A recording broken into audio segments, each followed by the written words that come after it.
Welcome to the Tyranny of Hope, where we bridge the gap between therapy and everyday life.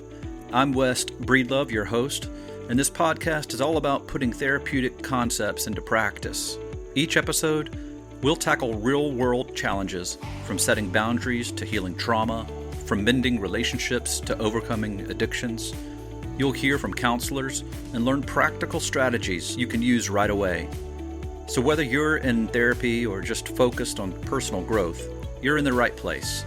Let's turn hope into action and make real progress together. This is the Tyranny of Hope.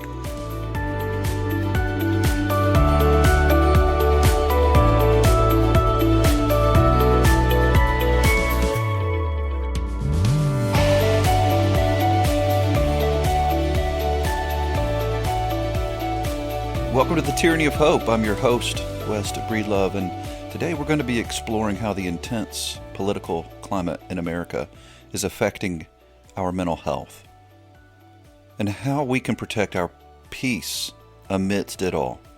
Whether it's election season or everyday political conversations, the environment can feel overwhelming and stressful. And we'll be hearing insights from leaders like Tim Keller, Cornel West, Brene Brown, and others to guide us through. Our current political landscape isn't just about policy. It's deeply personal for many people. Social media and the 24-hour news cycle keeps us plugged in to a loop of anxiety and anger and fear.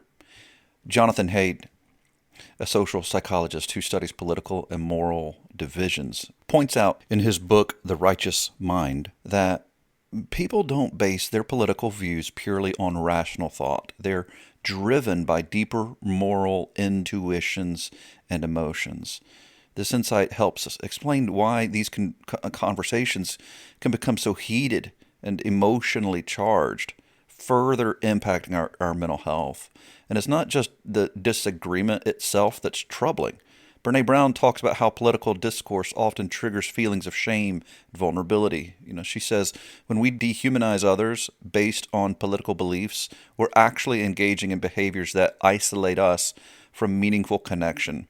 And her call for vulnerability and courageous conversations is a good reminder of how damaging polarization can be, not just for the political system, but for our own mental well-being. So how do we navigate difficult political conversations? How do we maintain relationships with people we disagree with while protecting our own mental health?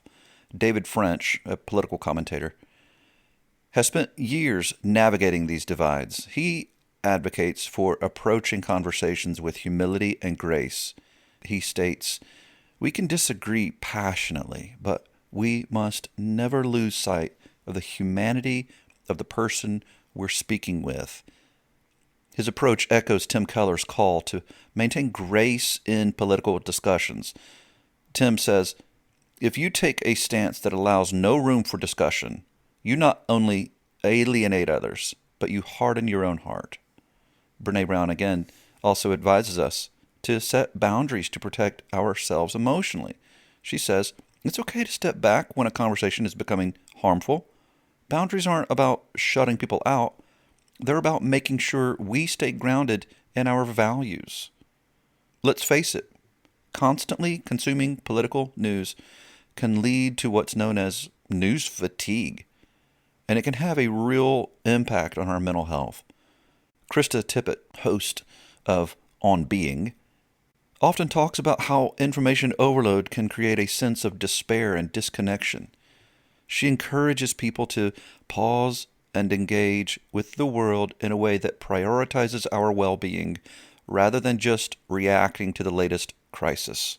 This speaks directly to the importance of setting boundaries around news consumption.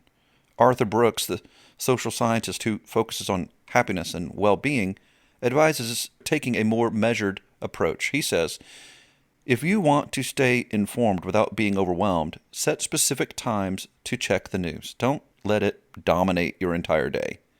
He often highlights the idea that happiness isn't found in constant political engagement, but in relationships and personal purpose. So in the midst of all this division, how do we find hope and a sense of purpose? How do we move beyond the exhaustion that politics can bring into our lives? Krista Tippett offers good wisdom here, saying that hope is not optimism. It is choosing to see the world through a lens that acknowledges pain but also recognizes possibility. We can acknowledge the difficulties we face without giving in to despair.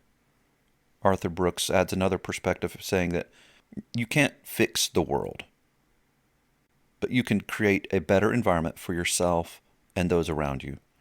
Focus on what you can control: your own behavior, your relationships, your community. And that is like the serenity prayer. God, grant me the serenity to accept the things I cannot change, the courage to change the things I can, and the wisdom to know the difference. And this ties back to mental health, reminding us that while we can't control the larger political system, we can make a difference in the lives we touch. Thank you for joining me on this brief episode of the Tyranny of Hope.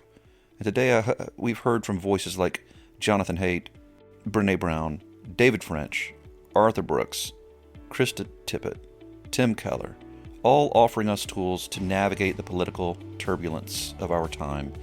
As we wrap up, remember that while you can't control the world's problems, you can control how you engage with them. As David French said, we can disagree without dehumanizing each other. I hope you leave this conversation with a few more tools to protect your peace and approach political conversations with both courage and compassion. Until next time, be sure to leave a rating or a like, a follow. And until next time, take good care, be gentle with yourself, and be gentle with others.